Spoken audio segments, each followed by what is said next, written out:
Hey, how you doing? This is Sherrita C W Delacruz, and this is the Figures of Speech Talkcast, powered by Blast Music 24/7, Esoterica Entertainment, and you. Today, we are talking with Andi Buerger, the founder of Voices Against Trafficking. Could you bring her on? Hey, how you doing, Andi? Hey, Sherrita, I'm doing well. Thanks so much for having me on today. I'm really honored to be here with you. Wonderful. We're honored to have you with us today.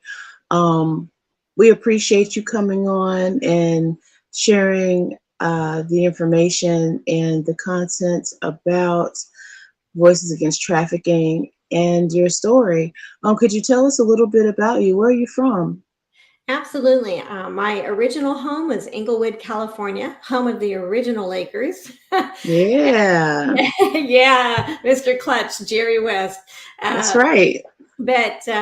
I've been in Oregon, Central Oregon, for 28 years now. So this is my home. It was really the first safe home God brought me to, but now it's completely. Mm, understood.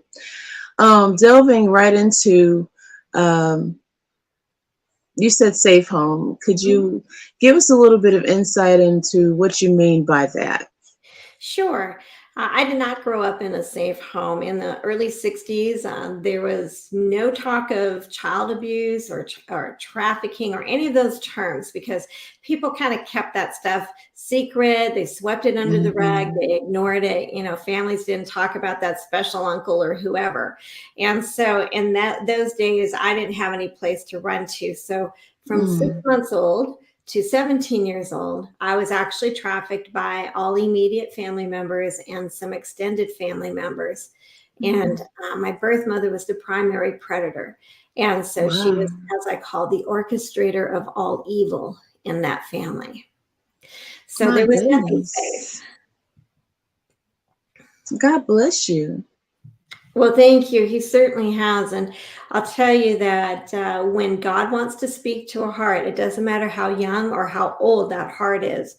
I was 5 years old the first time I tried to take my life. And Wow. the abuse and the torture and the just everything was so horrific. And my birth mother was just basically waiting for a chance to pounce or to kill me or my birth brother. So at that time, I thought, I'd rather be dead because at least I would be at peace. Nobody can touch you if you're 6 feet under. And I was just a kid. I didn't have anyone to talk to. And there were no family members that were involved because that's what abusers and predators do. They isolate you, they alienate you from anyone because that's how they control you. So when I went out to Yes. the curb on my house, I was just waiting for a car to be coming by so I could run in front of it and die. That's how desperate Mm. I was. But in my life, God had a different plan. And as I looked up into that huge sky, it was so blue that day. I remember that. I wanted so much to believe that there was something greater, but I really didn't have any hope. And yet, when I looked up there, I thought, I wonder how big this is, and could somebody have made it? And would they be bigger than the people that are hurting me? And Mm. amazingly, no cars were going by at that time. It was a very busy street normally, but not one car was coming down that road yet. And in that moment, Sherrita, I felt and I heard this voice in my heart that said, this is not the plan I have for you. Suicide is not the answer. And I don't know how I would have known that word because at 5, that wouldn't have been a word in my vocabulary. But I knew like the voice was something powerful. And I listened and I believed it, which is really amazing that I would trust something I hadn't seen. But I Indeed. did. And I went up to the garage and I leaned against it. And I basically just said, if you keep me alive, whoever you are, I'll do whatever you call me to do. And those were the words, I'll do whatever you call me to do. Now, it wasn't easy. There was a lot of heartache and a lot of pain. There were a couple more attempts to end my life. And my brother tried to smother me to death. And the last time my birth mother tried to kill me, I was 17 years old. So it was a very long and painful childhood, if you can even call it that. But Mm. again, I knew that God existed, even if it was in a more intellectual way, not Mm. necessarily experiential. I understand. And my heart goes out to you and your brother. Do you still speak to your brother? I don't actually know where he is. There were a few times where we spoke. He was 4 years older than me, and when he Mm-hmm. left for college, he left everybody, including me. And so Mm-hmm. he just went on and did whatever he needed to do. I believe he's still alive somewhere, but no, we don't have communication. And I had to really leave him in God's hands, because at some point, if you're a survivor and you are Mm-hmm. trying to create that new normal, sometimes you have to really let go completely. And Yeah. people don't understand that that kind of a family unit really isn't a family. You're a group Mm-hmm. of people, and the children are the tools and the objects by which the parents, who should be loving and nurturing and should be safe, are using them. I understand. If I may ask, Mhm. for our viewers' sake, how long do you consider that it took for you to undo the traditional things that you had learned in your family, um, to know that, I mean, of course you knew that it was a hurtful thing, Right. but for you to know that it was something that was actually going against your human rights. That's a great question. I don't know if I would have understood at that time that I had any rights as a human being. I knew that it was wrong. And it wasn't until I went to college that I started to see how other people lived, how other people my age lived, and Yeah. the good, the bad, the ugly, as they say. And so Hmm. I realized that there was a lot of the world that I didn't know. I was very intellectually ahead, but I was very emotionally behind, which complicated dating, having relationships, even friendships with people, because I didn't trust anyone, and I didn't know how to share myself or how to express pain that I never wanted anyone to know about. So I did the classic overachiever peacemaker thing. So in terms of um, where I am now, and with relationships, with marriage, a very successful marriage, and successful friendships, and a successful faith, uh, probably not the best word, but a fulfilling faith, I would say that it was in my early 30s. And there was one particular reason why. I was invited to go to a church service that was about an hour and a half away from my home at the time. And it was one Hmm. of those, I really don't want to go. I'm not feeling well. But my friend was taking me, and I wanted to honor that. So we went, and we were a little bit late. And the Hmm. only two seats that were available were in the first pew, right in front of the speaker. And Of I'm thinking, course. oh my gosh, you're killing me here. but but I sat there for the 2 hours, and I think I probably cried the whole time. And she glanced at me a few times because she knew who I was, but I just didn't really have the presence. There was nowhere to run. It wasn't like I could run up on stage and head left to the bathroom or something. And here's what the amazing thing was that really changed me from having an intellectual understanding of God to a more experiential feeling and knowledge of God. After Hmm. she was done praying, and she knew things as she prayed, that there was somebody who had been crying out desperately to God for healing and for, Yes. relief, and things that only God would have known. And so she spoke those things. And after she was done and people were leaving, she came down the aisle, and she sat in the pew, and she took her arms around me, and she embraced me, and she started rocking Mm. me back and forth. And I had never experienced anyone touching me that way, in a safe way. And I remember thinking, wow, this must be what it's like when a good mom comforts a child. Mm. And so I was 31, maybe 30, right in that area. So that was the first Yeah. time I had experienced something like that. She didn't know anything about what had happened in my life till later. But I was just so impacted when I left. I felt like everyone could see the light in my car, like Jesus was driving with me. And I just had this amazing infusion of hope You know, Nice. maybe he really did hear me. And so from that point on, then he had pursued me obviously my whole life, but I pursued him and I wanted to Yes. know more. I wanted the joy. I wanted the light. I had always prayed, but in a childlike way. And now I was beginning to grow. And at the Hmm. time I was in a very abusive marriage. So it was very difficult to just cut bait and run, but it eventually happened. And then God, in his goodness, of course, brought the most amazing human I've ever known into my life a few years after the Yes. divorce. And we've been married for 23 years. And Ed is just a rock. He's just a great man. And he just, just loved me like Isaac and Rebecca. He just loves me. Wonderful. I'm so happy that you were able to reconcile and recover Mhm. what God has for you through purpose and your destiny in life. So we're going to go ahead and scoot to our questions if you're ready. I'm ready. You go, girl. All right. What experiences occurred for you to be so passionate about human trafficking? I know you told me um, the backstory, Right. but some people can, experience what they've experienced, recover from it, and just, I guess be normal. What inside of you was like, hey, I got to do more than heal myself. I want to That share my passion with others. That's so true. And thank you for redirecting that because I do want to share that. I believe that what happened was that I always had a heart. When I was 19, I didn't know anything about how to deal with what had happened to me.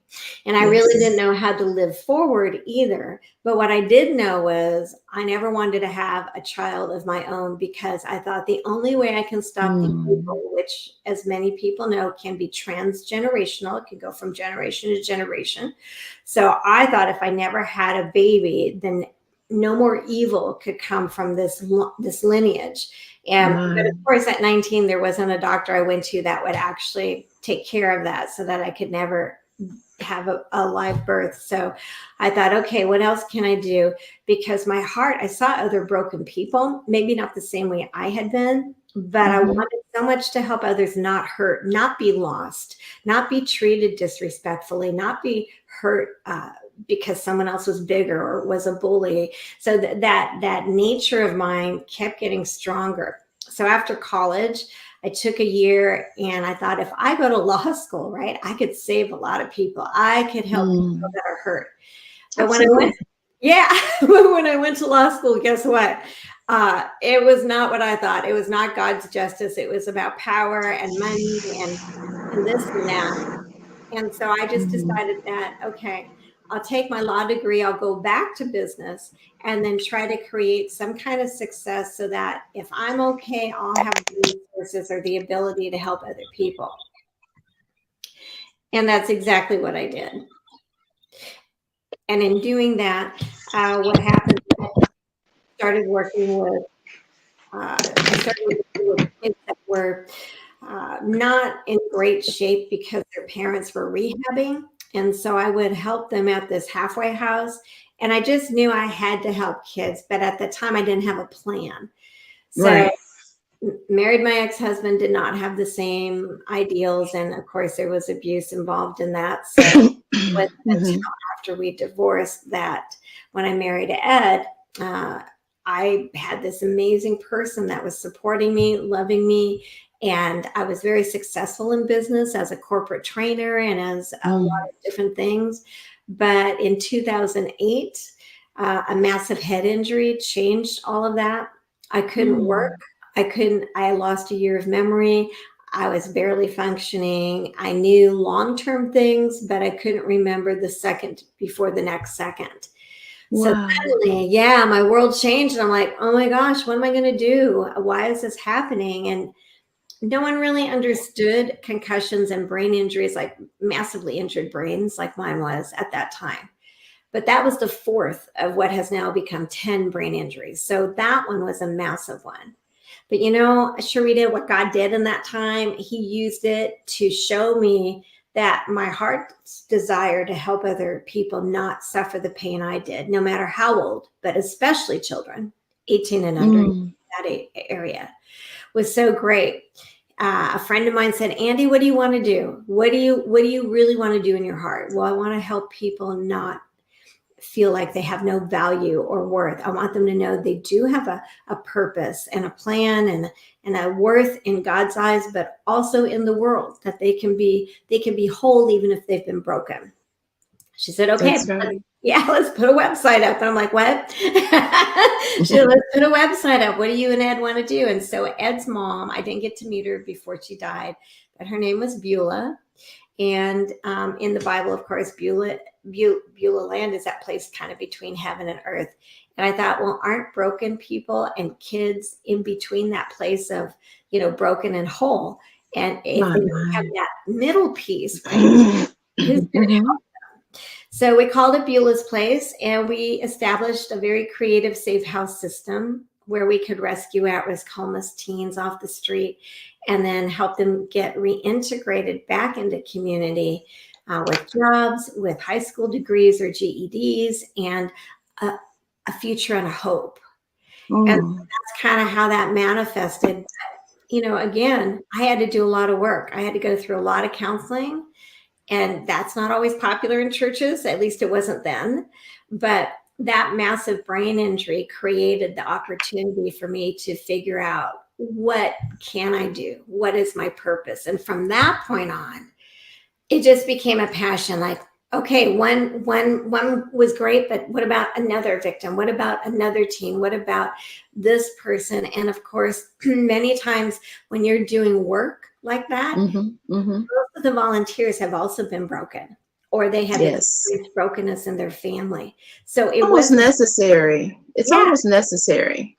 Yeah, exactly. And so that's how it all kind of propagated. Yeah. All right.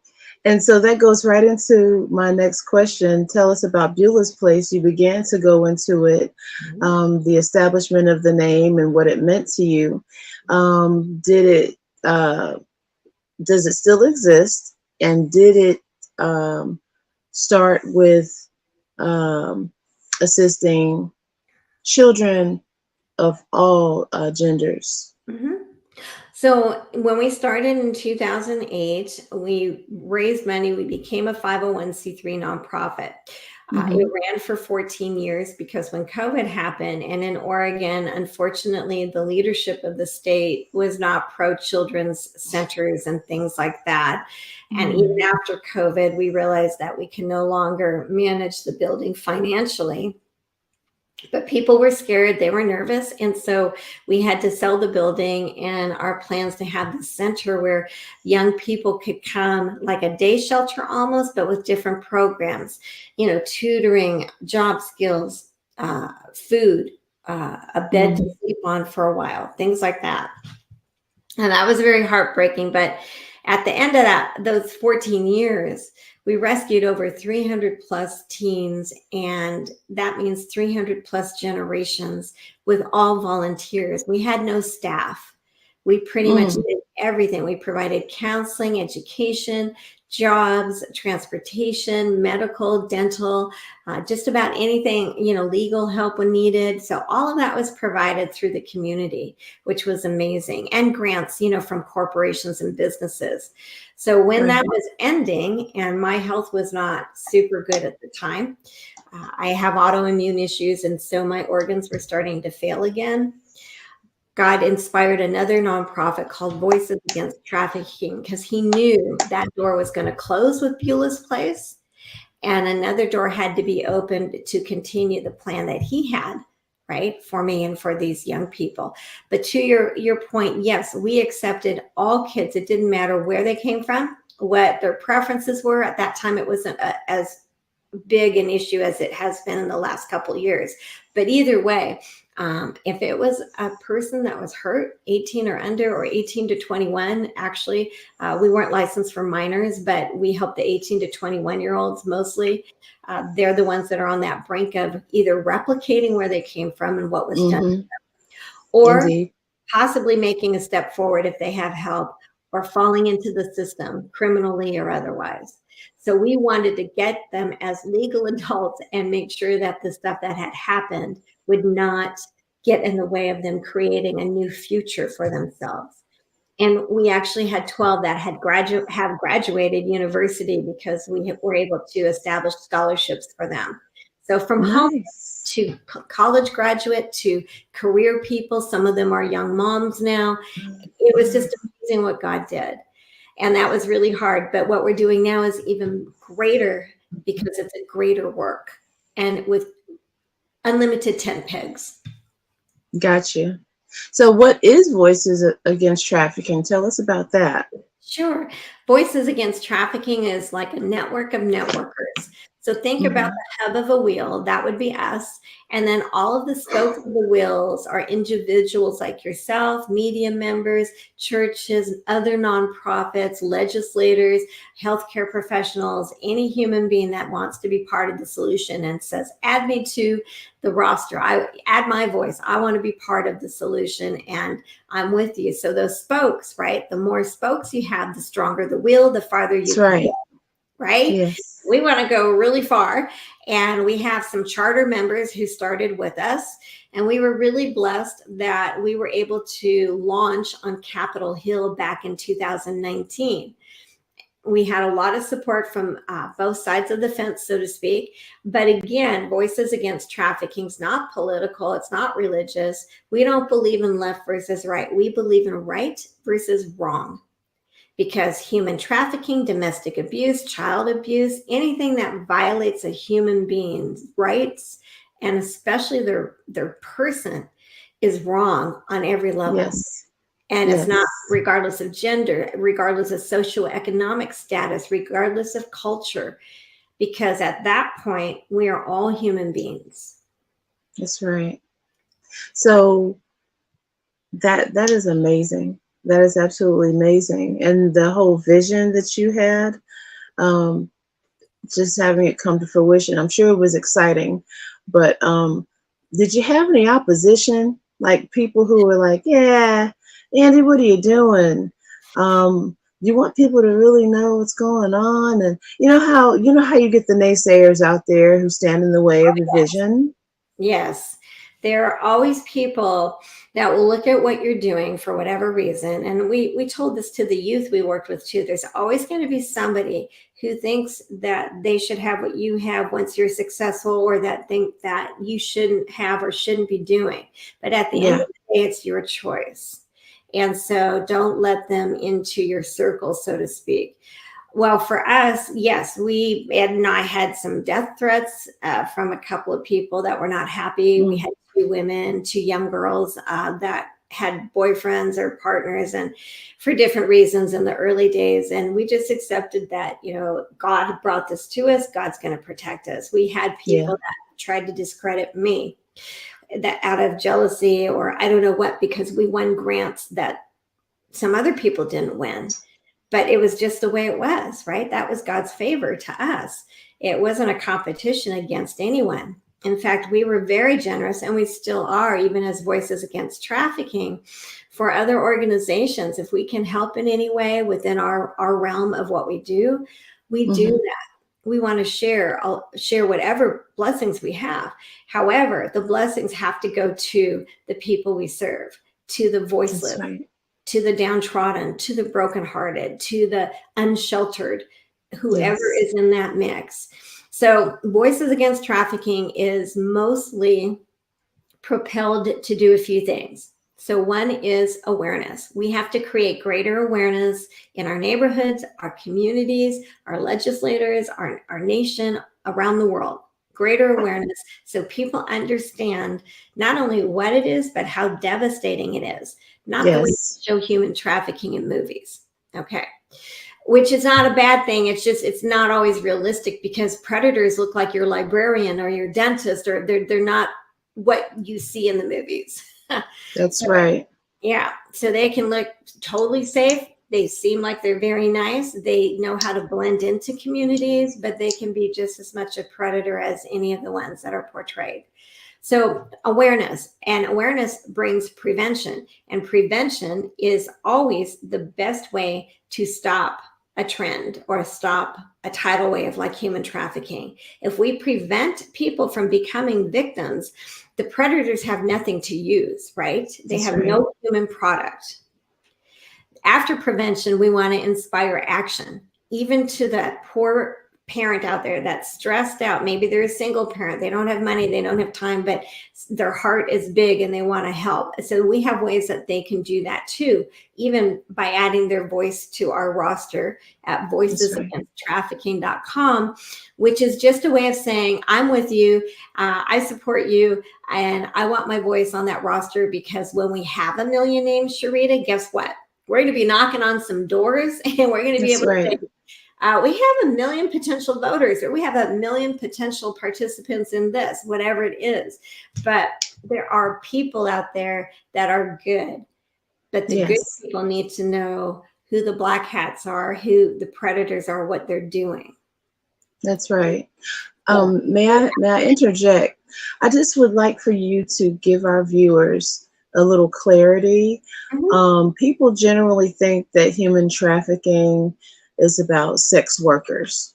Can you give the definition of what human trafficking is? Because it's not always about sex workers. Could you do that for us? People need to understand, there's a gray area that people don't understand. They just associate it with that, and women in the trailers, and being sold into a situation just specifically for sex. But it's not just that. It's beyond that, and you're absolutely correct. So let's start with the basic Andi version of what the definition is. So human trafficking, if you coerce someone against their will or abduct them, anything that's coerced, and you sell them or you use them for other purposes, which I'll define in a minute, that is trafficking. You're taking a human against their will, whether they're a child or an adult, and you're forcing them to do activities that they would not normally do, that they would not choose to do. They didn't ask to do. Now, you're right. The forms of human trafficking, obviously, we hear about sex trafficking all the time. We're selling kids, we're selling people, and and that's true. One victim could be sold 20 to 25 times a day, whether they're 12 years old or they're 20 years old. Okay. My God. The average age, though, is approximately 12 or 13 years for girls or boys, even though we know it goes much younger and it can even go older. But that's the prime. So after sex trafficking, it's for any sexual activity that you're coerced into, forced into, and controlled to do. There is labor trafficking. So think about some of the manufacturing companies, or somebody says, well, you owe me, and so you're going to have to work it off under force. Or they just simply say, you're coming with me. They abduct you. They get you in a van with a bunch of other people, and they force you to work in horrific conditions. And we can talk more about that, because we have an article about that in our new magazine called Voices of Courage. There's a story in there of just that, of something happening, a labor trafficker in the United States, working partly with the government. So there's labor trafficking. And then another part of that is, there's another word for it, but basically debt reduction. Let's say someone in Mexico or another country pays someone to bring their children over so they have a better life. Okay, they think that they're going to go to America and have a better life, or meet somebody there that will help them have a better life. Okay, we call them coyotes. Everyone talks about cartels, but let's say that person can't pay. So the criminal is going to say, hey, well, okay, since you can't pay me, sure, I'll get your kids over the border, but you're going to owe me until that debt's paid off. Okay. Yeah. So, and oftentimes the debt is never paid off, and more often than not, the kids never go anywhere except into a trafficking ring if they survive. My goodness. So you have that, but the two more well-known would be sex trafficking and labor trafficking. And sometimes they're both, as you mentioned, like in a massage business or some other kinds of businesses like that, hotel industry, it could be both sex and labor trafficking. So Mm. we had a young gal that we have assisted in another state that actually broke free of her predator. She became pregnant. She had a child. She wanted a better life, but she was a stripper. She was a prostitute under force, under coercion. She had been recruited very young. And so she's trying to make it on tips as a waitress, as a food server, and was Right. not making it. And she was tempted to go back because she's like, how can I support my son? Because she didn't know anything else. She didn't have enough confidence to get to feel like she could have other skills. But we interceded, and it is working out. It's still hard, but she was forced to do sex and to do labor by her pimp, or by her trafficker rather. And people don't know this. They think, oh, if you're a prostitute, you chose that, or some other myth. Sometimes it's not a choice. Sometimes that's true, but most of the time, there was a study a year or two ago that showed that 89% of female prostitutes who were willing to give their stories and give the information had been recruited as minor girls, as young as 12. Yes. Okay, so now they're legal adults and they're in prostitution, but they didn't choose that. It's how they were groomed, and they were controlled by the predators. They were controlled by the traffickers. So what do they do? And when the community shuns them, where do they go? They go back to what they know, because that's all they feel they can do. That's right.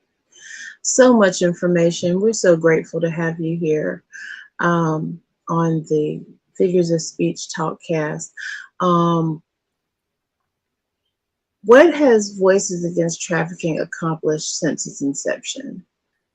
Well, since we started, we have produced 2 books, and we're going to have a 3rd one out. That's part of how we are trying to reach people. Both books are available on Amazon.com. But the one that's most pertinent right now would be Voices Against Trafficking, the Strength of Many Voices Speaking as One. So that's on Amazon.com, and 45% of proceeds go to victims of both child abuse and human trafficking. But more importantly, you'll find like 18 chapters, maybe 5 or 6 pages each, from different people in several countries. And what those chapters do, Sherrita, they either tell a story, they give a perspective, or they inspire a conversation like, wow, I didn't know that, or oh gosh, I didn't think about that.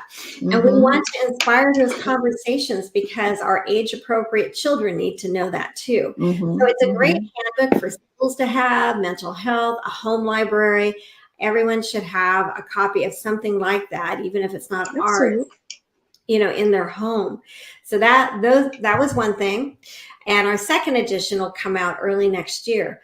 Another thing we did was we started free online forums on Facebook and YouTube. We started those right away. So every quarter, we bring 3 to 4 speakers for about 5 to 8 minutes each.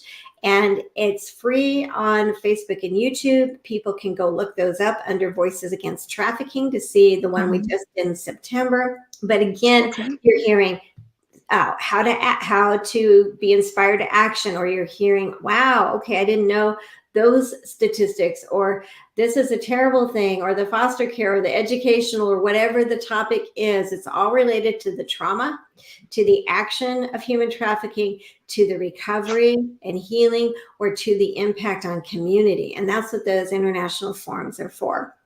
So we have those twice a year, beginning in 2024. We had them quarterly, but we have a lot more programs we're bringing out. So we're trying to balance everything. But again, those are great things. The other, what happened earlier this year, unexpectedly, another God thing, we launched a magazine called Voices of Courage. And Voices of Courage celebrates the everyday heroes that are out there fighting for human rights, fighting for the people that have been violated, that have been discarded by society, that need to have a voice that is powerful, and collectively we're a powerful voice, but also the help that they need to address those violations. So we celebrate known and unknown heroes. And we also, again, provide tools, provide awareness, provide steps, actions. So our new edition is now ready for order. It's Mm. on voicesofcourage.media, and people can order that now. It'll ship out in 3 or 4 weeks. And we are so excited about that issue. We have an amazing woman on the cover, and I'm not going to tell you anything about it because you have to get the magazine. That's right. I think I can Go arrange get it. but for everyone else out there, it's another tool. Some people like the magazine format, and ours is very high end. It's kind of a combination between a book and a magazine, but it's what we call the coffee table magazine. That's right. Laminated cover, heavy paper, so it's high quality, something you can pass on or share if you wanted to. Mm-hmm. So we've done that, and then we also put a billboard up in Times Square a couple years ago with a help text number, because on that particular night, we wanted anyone that was in trouble to be able to get help or to reach out if they were in danger. So, and then as we go along, we have added memberships to Voices Against Trafficking. So, for example, a lifetime membership for $50. That's it. No one's going to bother you. No telemarketer is going to call you. But it starts at $50, and then it goes to $100 and $250, and our platinum level is $1,000 one time, just to help us keep going. We have no staff at this time. You know, we hope in the future we do. Yes. That would be really good. But for now, those memberships are very important to our internet, to our communications, to getting scholarships, to helping rescue on a case-by-case basis. So those memberships are located on our website at voicesagainsttrafficking.com. Okay. And then our new thing, are you ready? Mm-hmm. Our new fundraiser coming out also in just another maybe 2 weeks, 3 weeks tops, is a CD that has been created through the help of many hands and many people that are just extraordinarily generous with donating their music, their time, their expertise. And so it's called Broken Treasures. And we are all treasures. Every life is a treasure at any stage, whether it's from conception or on the way out of this life. Every life, every heartbeat matters. But a lot of us are broken or have been broken. So that's right. Brokenness is the truth. And the treasure is finding the hope that we're offering. Yes. So all of these tracks are professional. And there, like I said, there are names that people will know, like Anselm and the Wailers and some of the others, George Clinton. So we have a lot of different genres on that CD. And we are going to offer that as our fundraiser so that we can continue doing other programs, like a specific age-appropriate curriculum about being aware and staying safe. Yes. And then also to actually send out active, highly skilled teams to do rescues as soon as possible, since we have the funding to support that. But the Broken Treasure CD is not only for us. Guess what? We are offering that CD also to nonprofits around the world or around the country. And what we want to do is help them too, because that's who we are.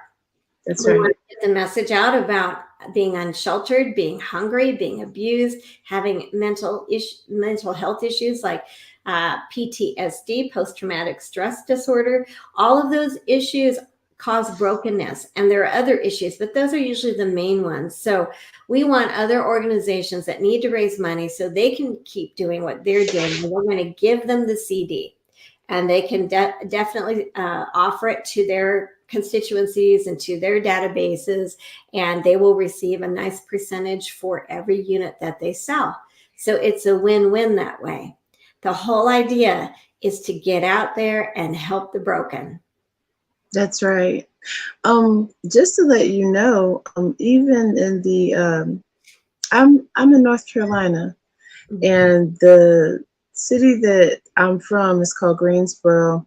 They call it the Gate City because it's the transportation hub of the state. Every major highway, north, south, east, west, goes through Greensboro.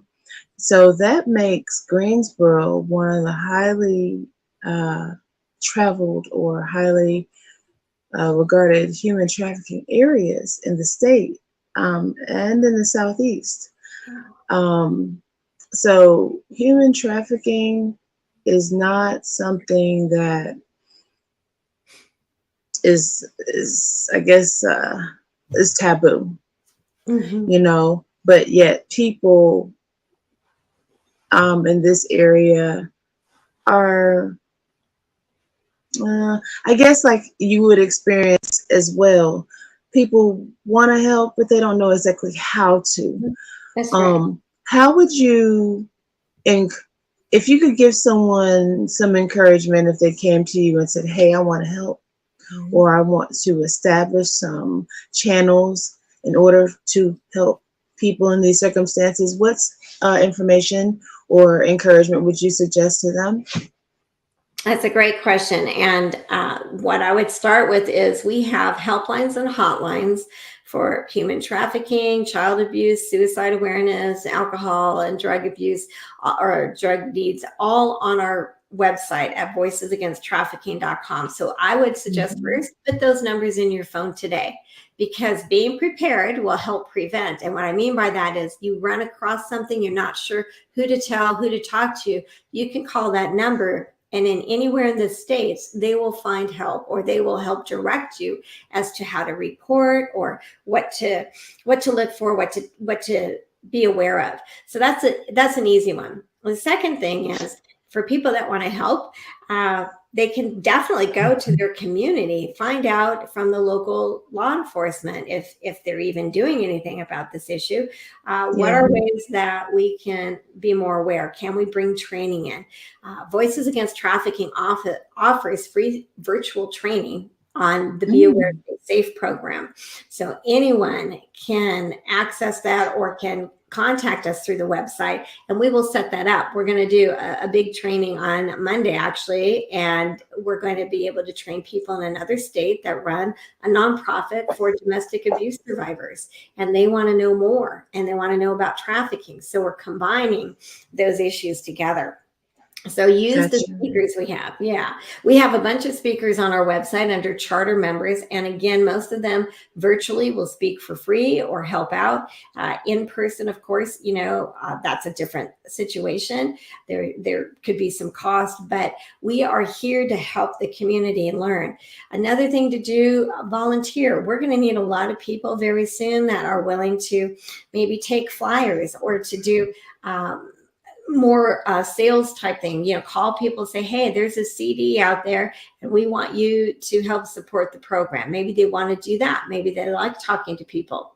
For the people that don't Mm. like talking to people, maybe we have some other things that they can help with administratively. But one of the ideas that I discussed with someone very recently was, he said there was a large senior citizen population in his area. And I thought, well, why? Maybe they'd like to go out Christmas caroling as a fundraiser for Voices, right? So there's all Mm. kinds of ideas. We have a bevy of things that we can share with someone if they're interested in their Yeah. area. We are full of ideas, Sherrita. Got to have a lot of innovation and witty invention to Absolutely. get the word out and get people involved, And you because can this buy is the book. such a, Hmm. hmm? Even buy the books. Yes, absolutely. The books, the magazine, the soundtrack. Hmm. Oh man. Um, in closing, what would you like to leave us with concerning your experiences and your movement and the future of it? This is Domestic Violence Awareness Month, October, so this is very fitting. Although, women like us, domestic violence awareness is something that's, considered every day. Hmm. Um, they dedicate a month to it, but people need to be aware of it consistently, to be aware, to Yes. also not get themselves into situations that would make them become, I guess, involved in a negative way. We want to have positive aspects. Could you provide us with that Sure. before we leave today? Sure. Absolutely. One of the things is, and I always try to say this on each show, if you have been affected by that violence, by domestic violence, by trafficking, by sexual assault, anything, emotional abuse, mental abuse, which is just as painful, it's just a different type of abuse. But first of all, if you've been victimized, it is not your fault. Okay. Mm. It is Yeah. not your fault. Nothing you could have done could have brought that on. And I want you to know that. The second thing is, having experienced the shame and the guilt and feeling like yesterday's garbage most of my early life, and like I wasn't worth anything. You know, I want you to know that you're not alone, okay, that we are here. And that one of the books, A Fragile Thread of Hope, about my story and some of the kids we rescued might be very helpful. But more importantly, find somebody that is a really good listener, okay? Somebody that will not judge you, somebody that will just let you be who you are, okay? And if you need help with that, that's what the numbers are for. That's what we're here for. We try and encourage that.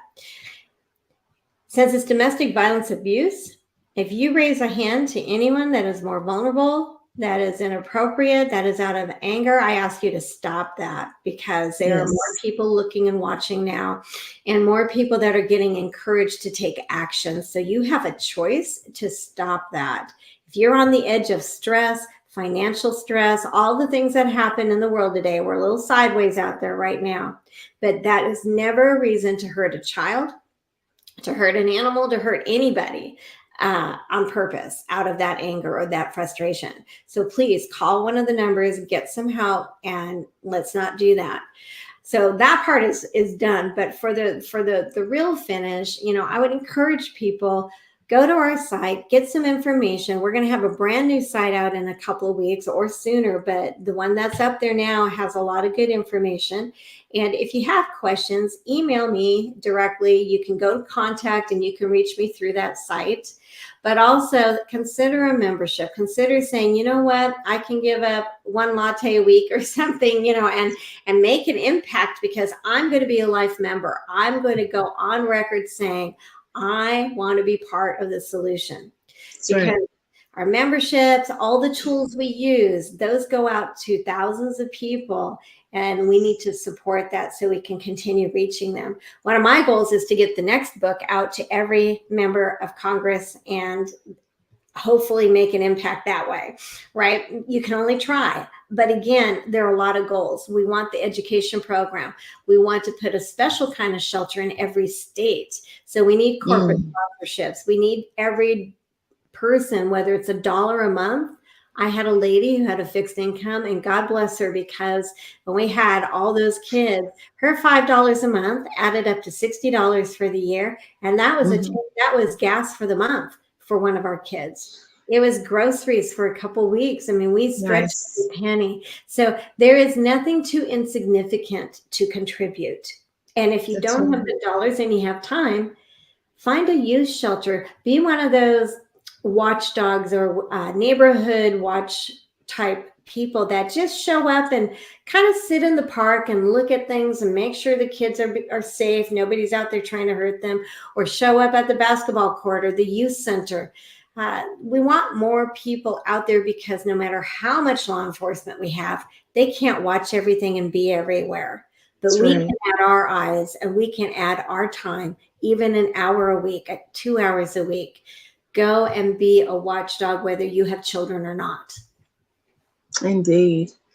Oh man, so much information, and we appreciate all of it. Could you do me a favor and run down your email address, your all of the pertinent information for social media, even a telephone number that they could catch, and start their process if they need the help or if they want to assist. Okay, that would be awesome. We appreciate that. So the website is voicesagainsttrafficking.com. Where you buy the magazine is voicesofcourage.media. And through the website, you can interact with us by email very easily. So feel free to do that. And then we figure out the rest of it. My phone number, since pretty much everyone else has it, is 541-788-9639. 541-788-9639. But what I would ask is that there are no gritty descriptions, that there is nothing that would also set off my PTSD, that you simply leave a name, number, and a brief message, and myself or someone else will get back to you if you're going to call. And same applies to texting. Now, as far as social media, we are on LinkedIn, we are on Facebook, Instagram, we're on YouTube. So we have that part of social media. Just look up Voices Against Trafficking. And I think we're on Twitter. Clearly, I'm not a techno, so I don't really use those very much, but I've been learning Messenger lately. But it's all good. So I just want you to know there's lots of ways to reach out to us. And I really hope that you'll look up some of those programs under Voices Against Trafficking, get more information. If your church wants to do a fundraiser, if your corporation wants to do a fundraiser, we have a lot of programs that we can bring to you that would be very easy and very simple to do. If you're a social group, a Rotary group, a Kiwanis group, a women's league of anything, we would love to have you do fundraisers for us, because we are national and international, and we have a lot of needs. We are working with a couple of people that we've rescued lately, and we need help. So that's right. Yeah, absolutely. You are not too old and you're not too young to be part of the solution to human trafficking and domestic violence. And with that, thank you so much, Mrs. Buerger, for coming on to the Figures of Speech Talkcast to give us more information and background on Voices Against Trafficking. We just pray that you continue to have the strength and ability to do this work, because it's so important. And it's trailblazers like you that make it all possible for people to be able to come to reality about their lives, and to assist others. All right. Well, thank you so much, Sherrita. You've been a wonderful host, and I hope that your audience will really take to heart what we've talked about today. I appreciate it. I'm so honored to be on the show, and I really hope that today somebody feels more hopeful and more hope-filled because of what they've learned. Thank you so much, Mrs. Buerger. This has been Andi Buerger, the founder of Voices Against Trafficking, and I'm Sherrita C W Delacruz. Thanks for tuning in. Oh, make sure you subscribe to the Figures of Speech Talkcast on Blast Music 24/7 on YouTube. Thank you.